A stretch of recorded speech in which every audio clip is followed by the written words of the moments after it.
Welcome everyone to the first episode of the podcast with myself, David, and Waliid, where we're actually going to give you a bit more guidance and thought about what you can do to be more successful in your life, because we both feel that it is actually missing from a lot of people's lives, from not necessarily a professional's point of perspective, but even just from a person's perspective of everyday lives. So we're just going to go in today and actually discuss to you, give you a bit more of a background on who we are actually as people, because I think it's very important before you actually get into some kind of coaching or mentorship to actually understand who you're actually dealing with and what they've gone through to actually get to where they are and what they've actually accomplished. So, as I said, this is Waliid, and give us a bit of a backstory about yourself. Like, how did you get to where you are right now? What have you accomplished so far? Yeah, well, my story, first started where, originally, I was born in Algeria. Yeah. Right, so that's where we started, and me and my brother and my mom, and we just need to carry on from this one. Or? Carry on. Because actually, you actually have one of the most interesting stories I've actually ever heard in my life. Yeah. From that time, like when we went for a walk along the Esplanade. Yeah. So that story, man. So it's literally how we grew up. So me and my brother and my mom were in Algeria, and we were born into a time was called the Black Decade in Algeria. So at this time was a civil war between the people and the government. And what happened to us is that because we were in Algeria, but my mom was Moroccan, the government allowed my mom to leave, but wasn't allowing us to leave as the kids. So the borders were all closed. And like my mom's family was literally calling her and telling her, look, you need to leave. Like you need to find someone to keep your kids, and you need to leave the country because there's a chance you might just get shot and killed. Like it was that bad. It was really bad. And for a lot of people, they don't actually understand what it's actually like to live through something like that or actually experience anything like that. Especially in like, I guess America, like Australia, parts of Europe definitely have gone through that. Like myself having a Serbian background, family in Serbia have actually gone through that, the wars there. But I haven't myself, and for most people, like I said, it's completely foreign. So it was pretty full on, I think, and to have a background coming from something like that, I think for adversity is absolutely nothing, because like at that time, my mom showed like true warrior spirit, because they literally told her, look, if you leave through the borders, you're gonna get shot, and your kid's gonna get shot, and everyone's gonna get done. Like it was that bad. And I remember my mom telling me the story, and it was the neighbor of my mom. She was a lady, and she had sorted someone to meet us at a border to leave the country, because all the borders were closed, and we didn't even exist. So we didn't pack nothing.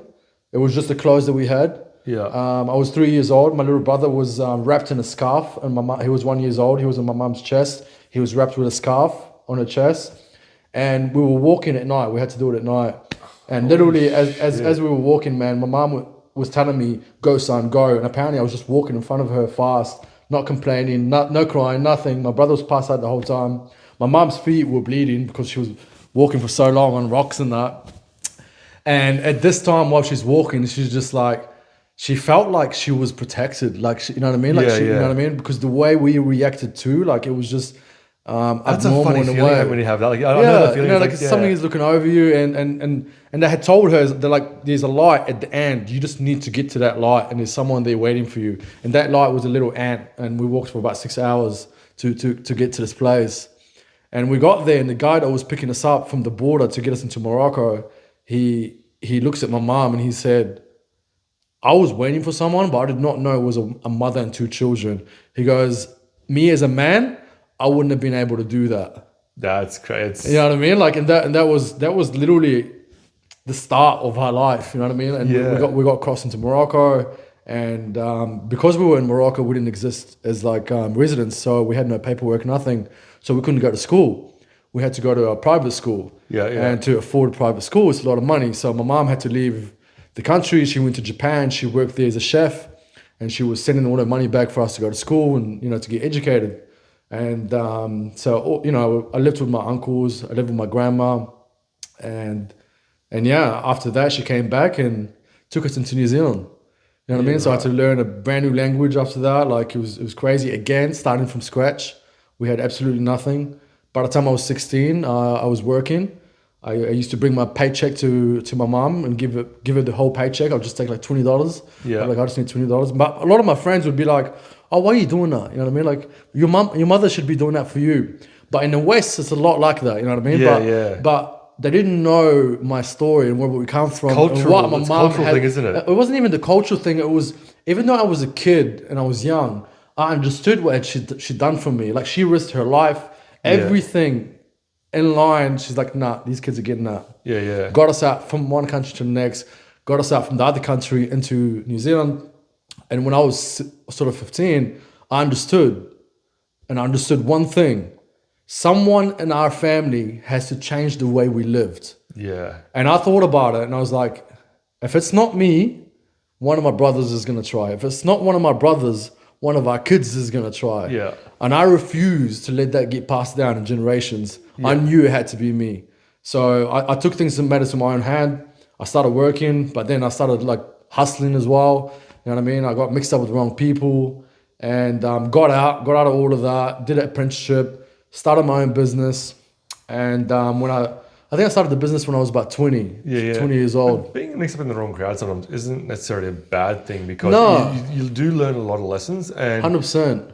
Like, obviously looking back, like certain, I guess, people through history who actually have that bad background, it actually gives them a lot of knowledge or actually understanding or abilities to actually approach certain circumstances. So go on. You get a lot streetwise and you know how to deal with people, and you can read people a lot better as well, I feel like, because if you deal with the worst, you're able to deal with the best. You know what I mean? It's sometimes the best are actually more worse than the worst. 100%. Yeah. So like, if you're always like cushioned through your life, like you might, I don't know, not know how to deal with certain circumstances. But I was put in a lot of bad circumstances, and I was able to deal with them. But coming through all of that and dealing with this, I realized I knew I was gonna be the black sheep in the family that needed to do it. And I worked fucking my ass off and got to this point where I started this business. And when I say I started the business, it was with $500. Yeah, and right. I borrowed that $500 because I was just frustrated. Like, I knew I needed to get out of the rat race. And I went to a scrapyard where they sold cars. And this guy was like, oh, I'll sell you this car. I said, how much? I bought him down from 500 to like 300, I think. I had to drive this car. It was manual. I had to hold the door closed. Jeez. It was that bad, right? It was that bad. So I had my tools in the back. I was working my ass off, hired someone. By the end of that year, 12 months later, I had 16 employees. We're making $100,000 a month, $1 million a year. That's mental. And that was me giving everything. Yeah. You know what I mean? Like, this thing was my soul. Like, I woke up at 2 a.m., 3 a.m. every single day, hustling, working. You know what I mean? Like, but I didn't have any real business mentors or anything like that. It was just me utilizing my experiences that I had in my life and putting it into something I believed in, because I believe that a lot of people get put into a lot of bad circumstances, but how you deal with it is the most important thing, right? Yeah. So like, I could turn around and be like, well, no, actually, I can't do this in my business. I don't want to do that because this is where I come from. And people will give you sympathy and say, it's okay, you know, you'll be better. I refuse to have that. So anyway, so we at that stage, I started the business. We're doing really well. I take care of my mom, my brothers, everything. And I hired a lot of friends as well. Yeah. You know what I mean? So, and a few years later, I actually lost this business. You know, everything came crumbling down because I didn't, you know what I mean? I wasn't business savvy. I just knew how to work hard. And when you're young and you have that kind of money coming in, you just go. I never had money like that. You know what I mean? I was making $300, $500 a week, and I was giving that to my mom, and I was ending up with $30, $40 a week. You know what I mean? Like, and then you go like thousands of dollars a week. It's like, man, shit, what do I do now? I was balling, man. So I was flying my friends around. It'd be like Friday night afternoon. I'd be like, guys, go pack your bags. The flight's in 3 hours. We'd pack. Would leave. I'd take them to the mall. We'd go shopping. I'd pay for everything. Pay for the hotels. Party all night. I'd pay for everything. You know what I mean? So like, I started getting introduced to alcohol and partying, and you know, occasionally doing drugs and stuff like that. Yeah. And I thought that momentum was going to be forever. So what had happened at that point, I feel like this is also, I seen something the other day, and it said to do one thing is to not necessarily. It's also being trapped in a rat race.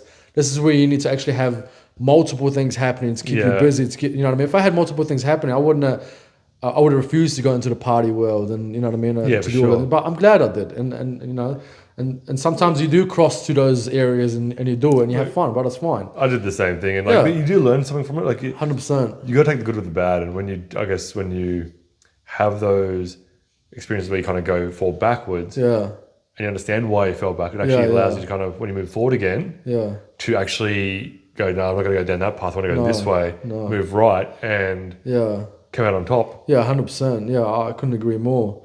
I mean, and I mean, after losing that business was like, it was crazy because. How did that affect you? Like losing that business? Yes. I mean, it was crazy. I feel like when I lost that business, I lost a lot of people that was around me. Yeah. A lot. I mean, like 90% of the people that was around me were gone. Even a 5-year relationship, a woman that I was in love with, gone. You know what I mean? Yeah. So I sat back. I remember this moment like clearly, and I sat back in my room and I'm like, fuck.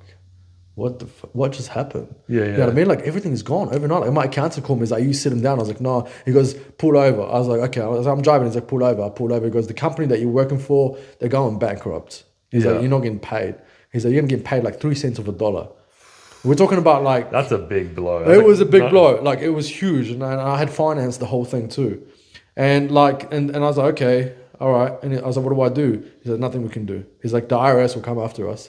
Was that within the first year still, or was that like a year? This is like 3 years down the road. 3 years down the road. And he said, look, the tax is going to come after us because they're still going to want their money. They don't care that you're going down. Yeah. So that happened to me too. And I had friends leave the company and people that I was employing literally thanked me and walked away because I had taken care of them. And I had 2 friends that I'd hired and sued me for unfair dismissals. You know what I mean? And I was like, okay, no problem. I sold my trucks, I sold my cars, I sold my jet ski, everything. And I remember sitting at my mom's house, the one I got her, and I used to pay for her rent, food and everything, and the power went out.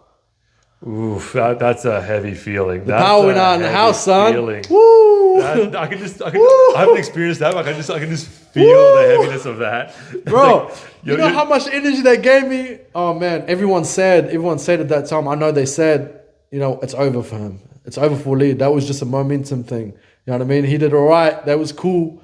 But it was over for Waliid. And then I sat in that room and I was thinking, now that I don't got to carry these people, now that but the only people that turned up to fix this shit with me was my little brother and my mom. Yeah. You know what I mean? These are the only people that turned up. You know what I mean? Like, and sometimes the closest people to you is the ones that you need. Like, if you can count them outside one hand, that saying is so famous, but people neglect that. They want more friends and they want to hang out with all these party people that hang out with them in the weekend. They do absolutely nothing for you. You know what I mean? Like, the genuine people that you have in your life are very rare, and the ones that turn up and a heartbeat for you and do everything for you, they're very rare. And I feel like I took advantage of that too much with them because I hung out a lot with the wrong people at that time. But this is where you learn, you know what I mean? Like, exactly. But I thought about it and I was like, okay, this has happened to me right now.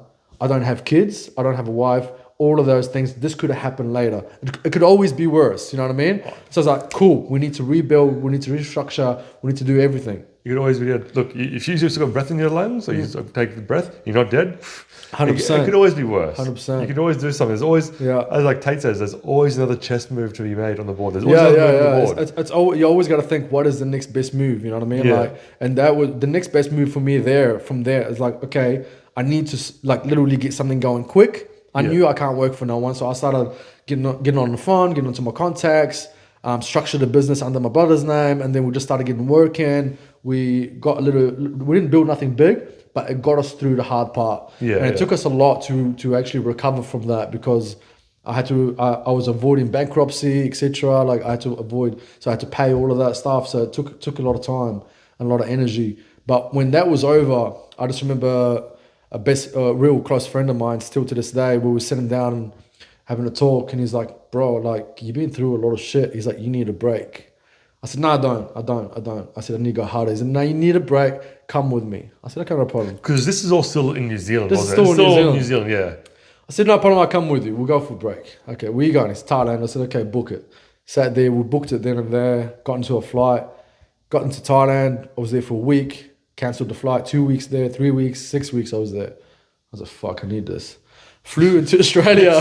Sometimes you just need it. Bro, I've been like through war for like 23 years of my life, you know what I mean? Like I've always literally like since like born into like the black decade of Algeria where people were getting killed on the street to moving through like borders where you might get shot and get into Morocco and trying to restructure everything, and my mom leaving and staying with my uncles, and then get into New Zealand. I didn't speak a word of English.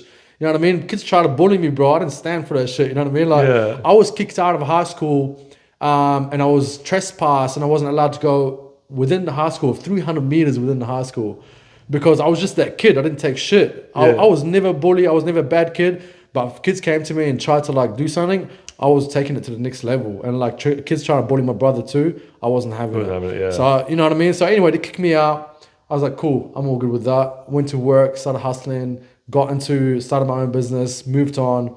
So yeah, they're into Thailand. When I got to Thailand, I came into Australia. I was supposed to be here for 2 days, and then I called my little brother. Because even that story, how you got into Australia, was actually pretty funny. Because you were actually in Thailand at the time. Yeah. My friend called me. Yeah. He said, look, pop in for 2 days before you go back to New Zealand. I said, okay, no problem. I popped in, stops here. I called my little brother. I was like, listen, I said, I'm not coming back to New Zealand. I said, this place is the place. I was like, we need to be here. And that was after what, 2 days? Within 2 days. And then I stayed in someone's couch for a little bit, crashed, and then got my own place. Called my brother. I said, look, you need to move, pack your shit, get ready. I'm moving you over. Moved my brother over, and then we just started hustling again. You know what I mean? We started the company again. Rebuilt. Now we're about to do one of our biggest projects starting in a couple of weeks. It's about 130 apartments. It's like my biggest project yet to my whole career. So what kind of business was it in? Because I don't think we actually. That side business that I was always doing was in the construction industry. You know what I mean? So we always do like different services and stuff. But this one that we're doing now in Gold Coast is going to be our biggest one. You know, but my passion has always been fitness. Yeah. You know what I mean? Like my fitness journey started when I was about 17 years old. Also younger than that, even when I came from Morocco, I was really good at football. So as soon as I got in, I was always at the best teams in high school. Yeah. And after high school, I got into New Zealand futsal. So I actually played for New Zealand for a little while. But the team required you to travel, but I didn't have a passport. When I came from Morocco to New Zealand, I had a one-way ticket travel document that got me from Morocco into New Zealand. And I couldn't travel anymore. I was just there. I had to wait for my residency. So when I was literally in the futsal New Zealand team, I couldn't even travel with them. So they dropped me out of the team. That was like another heartbreak. That was my passion, man. You know what I mean? Yeah. I was like, cool, no problem. Especially like because how old were you at the time? At that time, I would have been 17. I would have been 17, 18. As a young teenager, like sport is a massive thing. Yeah. And like all your probably closest friends were actually playing the sport as well. Having to kind of drop out of it, you probably don't feel like you're connected or like belong any longer. Yeah, 100%. You just feel like you didn't belong anymore. But I mean, yeah. And then when I got to Australia, we just rebuilt, worked hard, and here we are, man. Like I feel like especially the project that me and you're working on. I feel like they need more guidance. They need to go back to the basics of what it was. Because when I grew up with my uncles and I grew up with like the guys that were around me, they were always doing what they're supposed to be doing regardless of how they felt. Yeah. You know what I mean? And these days, everyone is doing what they feel like doing. And this is where they're falling apart and they're not having that guidance, that strong sort of masculine energy where regardless of whatever is happening around them, they just move forward constantly. You just have to take care of business. Yeah, you just have to take care of business, man. Like I think we were talking about it the other day when I was up at like 2 a.m. whatever. Like I don't have time to fucking dwell on shit. You know what I mean? Like we just get so fucking busy with everything that we're doing. Like we don't have time to dwell on nothing. So yes. Out of from all of that, like that's like a huge experience to actually go through. Like I said, gone from Algeria to Morocco to New Zealand, New Zealand to Australia, experiencing everything you have actually experienced. What do you think one of the biggest lessons from all that has been, or what do you think has actually allowed you to kind of get you to where you are today? I think the biggest lessons from all of that is always staying true to yourself and what your vision is. You know what I mean? Like a lot of people give up on whatever they're doing. Like my end goal throughout this whole journey has not changed. Yeah. Okay? I might have like changed careers or paths or done certain things, but my end goal has never changed. A lot of people just give up on those certain things and the momentum just dies. You know what I mean? Like my fire has always been burning inside me because I know what I need to achieve and I know what my goal is. Like, and I'll never stop. Like I feel like I never stop because it's too important to me. Like, and the biggest lesson like also is just stay true to yourself and the people that's closest to you. Like, you know what I mean? Yeah, like, for sure. Yeah. Like, I just, it's You can't stay true to yourself. You're going to stay true to it. Like, you have to be like honest with yourself. And 100%. You gotta be honest with yourself. I think a lot of people as well, they give themselves these stories as to why they can or can't do something. It's just Yeah. fallacies, and they just can't get past it, and or something's bad has happened. It's like, oh, I can't do it now because this reason. They just kind of make up some kind of excuse. Well, we think about it like this, right? Let's say you want to achieve something, right? Yeah. Let's say you want to achieve something and think about it and like, oh, I want to achieve, this is my goal. Life actually doesn't give you that goal. It gives you the tools you need to achieve that goal. So for example, if you ask life for cake, it's going to give you milk on Monday, butter on Tuesday. It's going to give you something else on Thursday. But when you don't show up on Thursday, you just missed out on the ingredient that you needed, right? So if you show up every single day and collect all your ingredients, by the time you know it, you're going to be baking the cake that you want. I was actually saying to someone today on Instagram, because obviously, you know, I got a massive following, and I get to interact with a lot of people, and where was I going with this? Yeah, you have to go through all these processes. Like you get as you progress through your journey, entrepreneurial journey, and it's an amazing journey if you have that for yourself. That every time you have to level up, you'll be faced with some kind of challenge, and you have to overcome that challenge. And it's not going to be easy because it will test you. It will push you to the limits. It will sometimes break you even. 100%. But the outcome is so rewarding, and it's actually that's right. It's the actual journey which is the most enjoyable part of the entire process, because you get to see who you really are at a certain point in time. And then you also get to see who you want to become and actually work on actually becoming that. And 100%. That in itself is just a huge, like, I love it. I love it. I love the game of it. Just fucking awesome.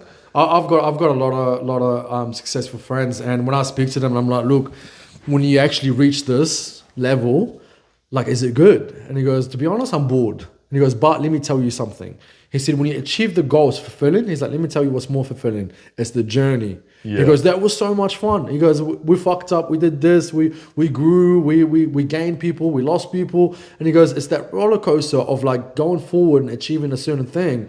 It was like they found that was more fulfilling than achieving the goal itself. Yeah, and that's pretty crazy. Like, and 100%, the sooner you accept that it's going to be a roller coaster going up and down, the sooner you're going to be able to just overcome it quicker and quicker. You know what I mean? When it happens, shrug your shoulders, but like, what's the next move? That's it. Like, well, what can I learn from this? Where do I have to improve? Do I have to put in more time to like learn new skills? Do I have to do X, Y, Z? Yeah, exactly. Yeah. And like even with some of the things which I've been doing in the past, like recently in sometime in the past as well, like if you're not getting the success you want, you got to sit back and go, okay, why? Yeah, that's right. right. So you ask yourself that question, why? You got to be extremely honest too. Yeah, it's like, okay, have I done this? Yes. Have I done this? Yes. Have I done this? Yes. And then there must be something else I'm missing. Yeah.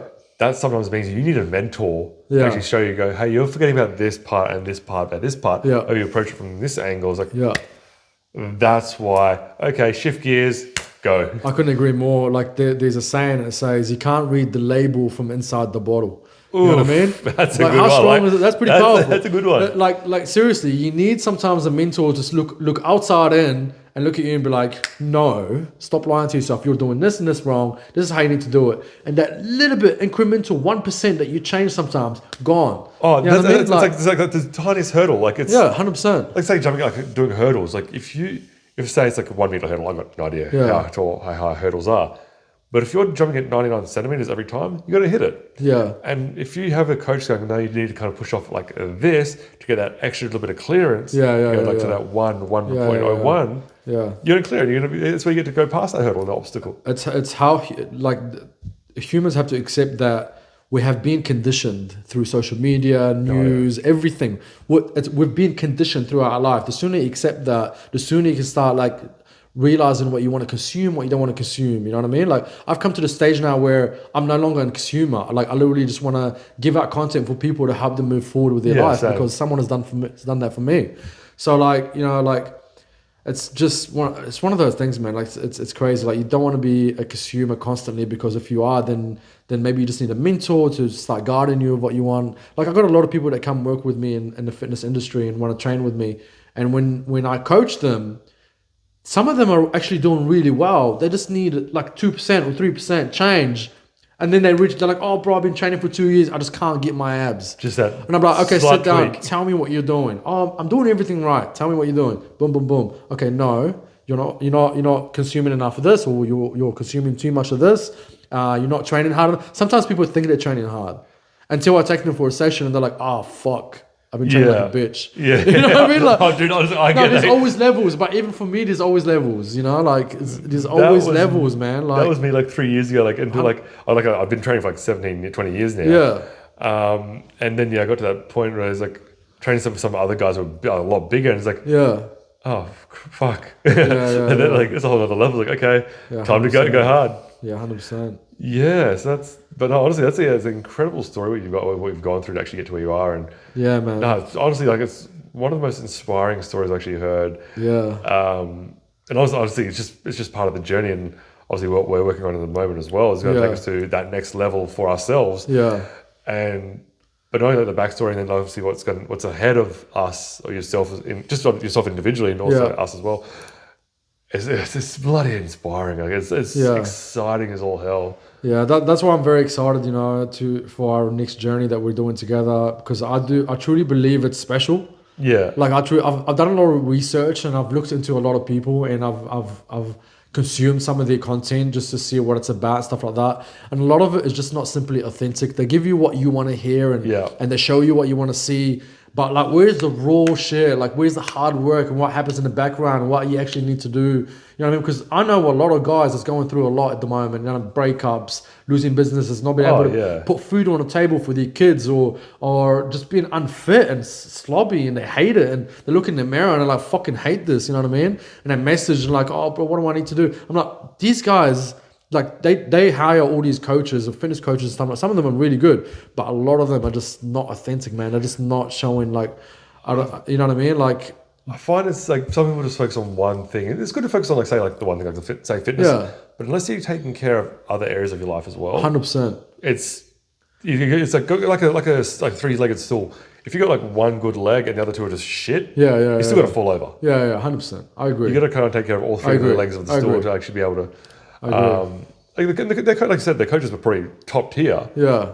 But unless they approaching it from like a more holistic or Here's the full package of like sort of what you need to achieve. 100%. But I agree with that. Like I've gone through stages of my life where financially I was doing really well, but my fitness was down, and then my mindset was sort of like here and there. Yeah.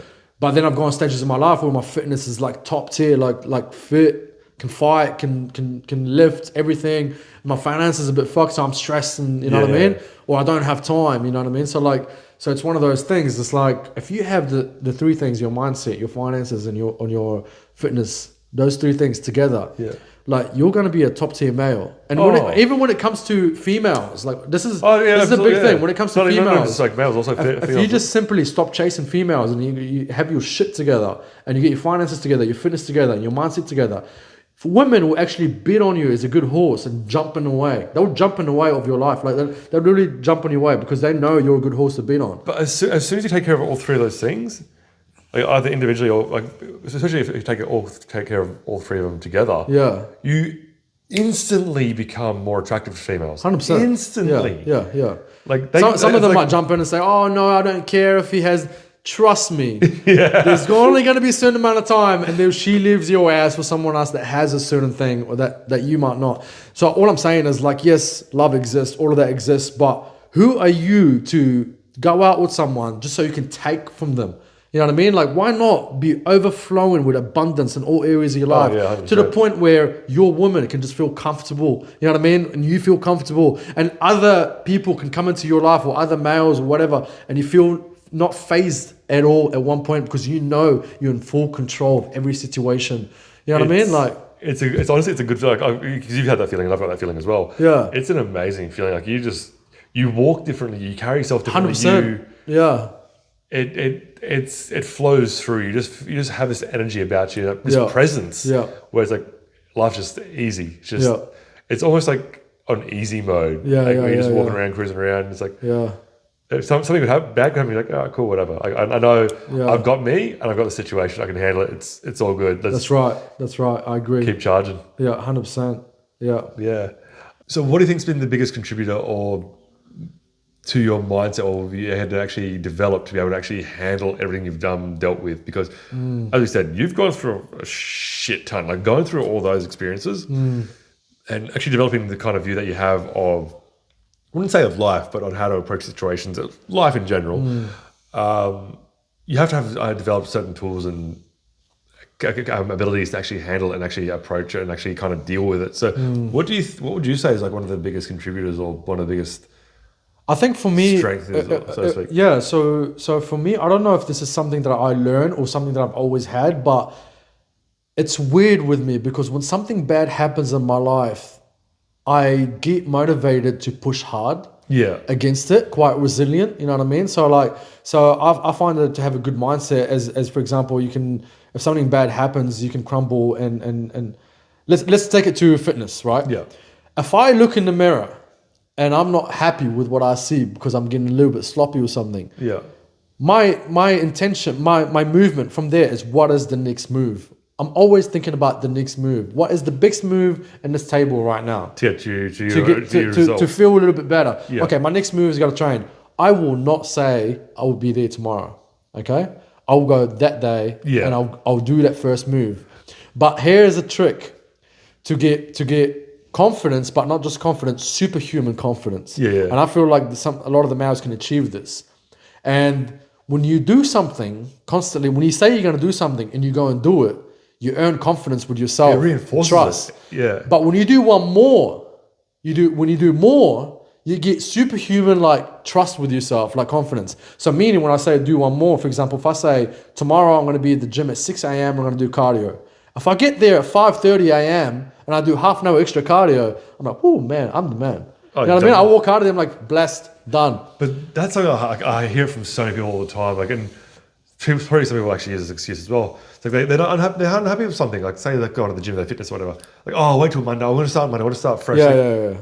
New Like, Year's I resolution. literally say to them, why not start now? Yeah. Like, what do you mean? I go, why wait? Like, what's stopping you from waiting? Oh, I gotta kind of. This is why they don't have the mentality to be confident. So when you're confident, you'll just make moves constantly. So if an idea comes to your head, you're confident within yourself that you'll take the action. So you take the move. So some men fail constantly, even when they go out with a drink with their friend and they see a pretty girl. They fail because they didn't talk to her. They go home and they dwell on it. They fail again because they're dwelling on that thing. They say, I'm going to train tomorrow, but they go out drinking and they don't train for a week. Yeah. They're constantly failing. So what they're doing is, instead of moving forward and reassuring themselves they're capable of achieving things, they move backwards and they reassure themselves that it's okay not to do these things and just to rest because they deserve it or whatever.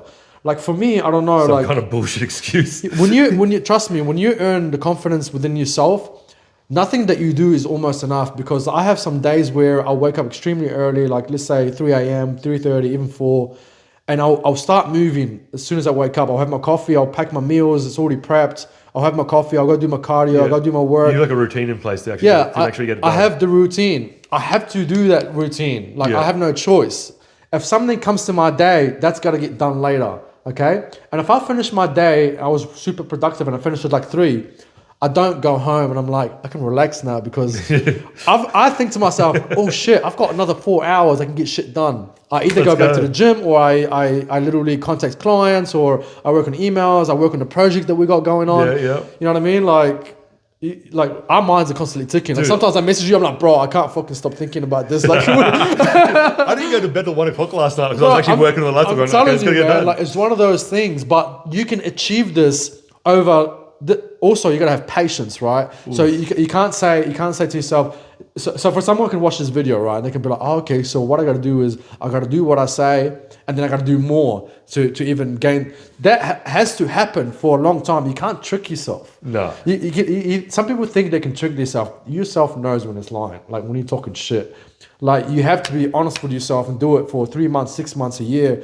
But when you do that, you unlock like a superhuman like confidence within yourself, and you just want to do shit. You want to move forward. You want to gain that momentum, and like it's like the snowball effect, right? Yeah. You start really small, and then your small movements gain a little bit of snow. By the time you know it, it's a huge, massive bull crushing everything in its way. Absolutely, yeah. So like, And it's all like it's like the mental. It's part of the thing which we're working on. I actually speak about that in there. Like initially, it takes an immense amount of force and effort to actually get anything to start moving. Like, say you're pushing a It boulder does, right? Pushing a boulder, even just on a flat surface. To even actually, move it an inch. to even an inch, you have to do an immense amount of work. But as soon as you get that rolling and you keep the momentum up, it moves faster and faster and faster to the point where it almost becomes effortless to actually kind of get it going completely. It's like let's go. I agree. I was literally saying that to you when we were walking inside the door. Yeah. I was like, because even the project that we're working on right now, I was literally saying to you an hour ago, I was like, how much effort does it take to get something going?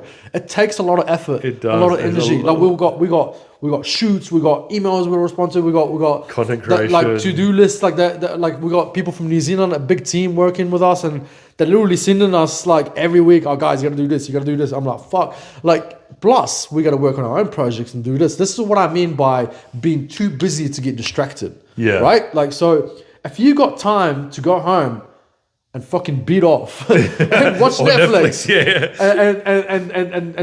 and be on Tinder for half an hour every day and like chase girls every weekend. If you got that much time, man, you're going down a dark road. Like you're going down a toxic dark road that's not going to help you grow. You need to stop that shit.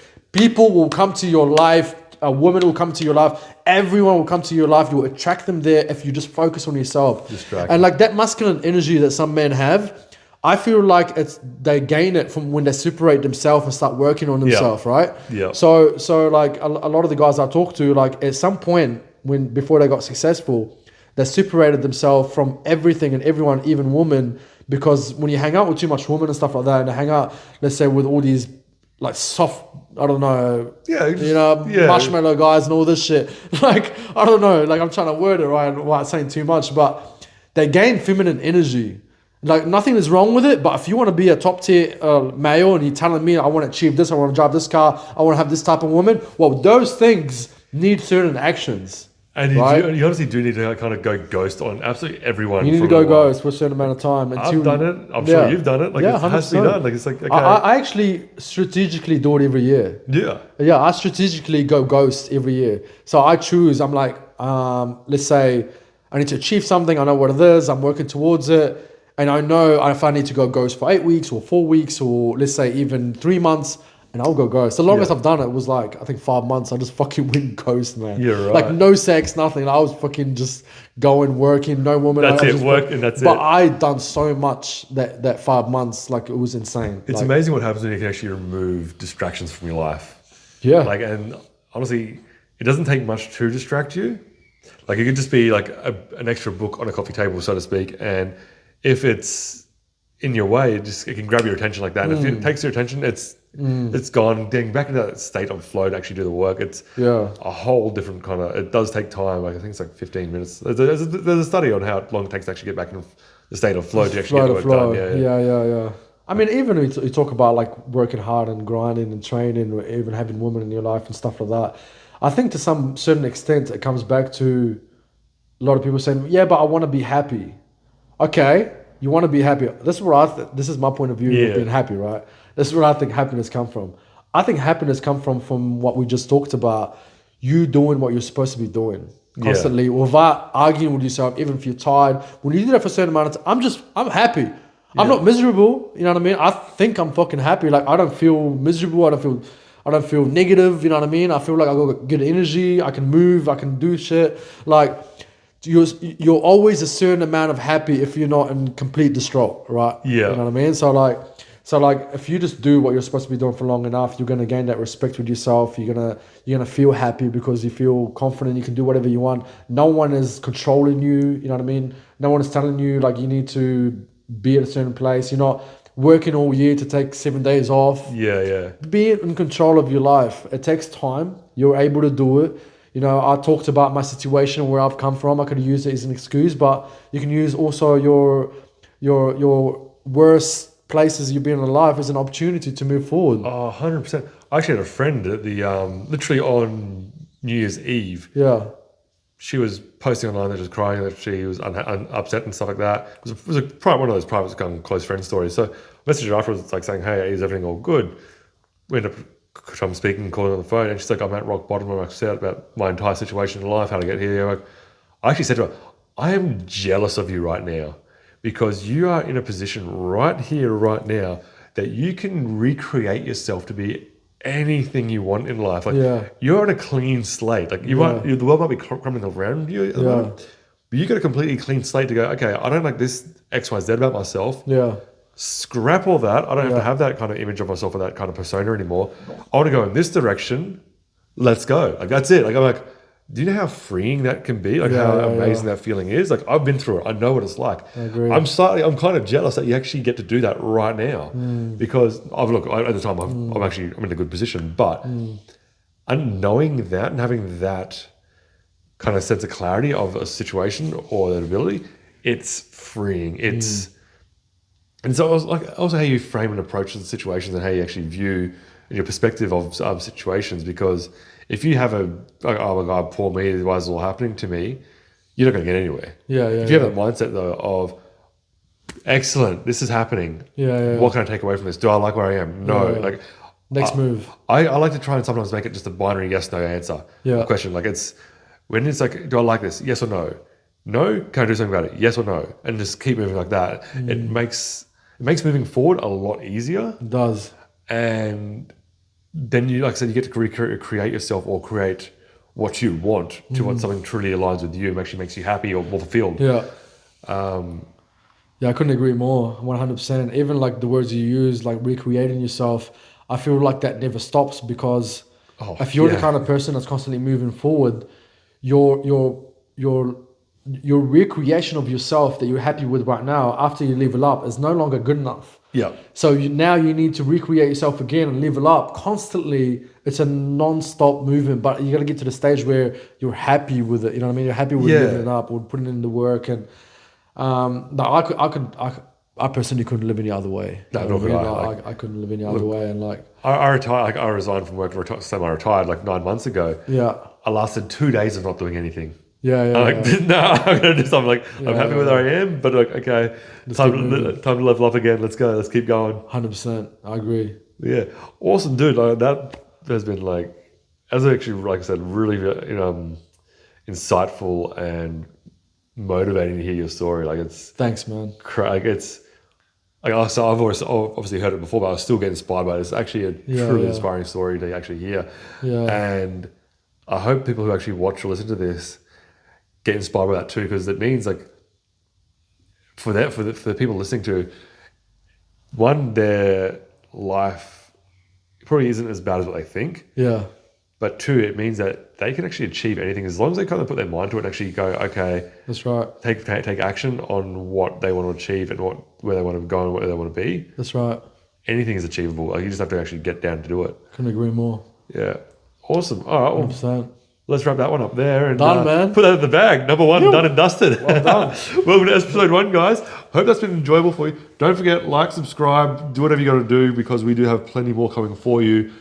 Plus the program we're actually developing to actually help you to achieve greatness in your life. I'm not going to spend too much time talking about this at the moment because it's still in development. If you have any questions, please, by all means, engage with us. Chuck our socials in somewhere so you can actually join our socials on Instagram, TikTok, Facebook, wherever we're going to put them or wherever we're going to be. That's right. We don't actually have a name for this podcast just yet, but I'm sure by the time we actually release this, we'll actually have come up with something. But like I said, we're signing off. From myself, David. Peace out. Waliid. Thank you, guys. Catch you guys next time.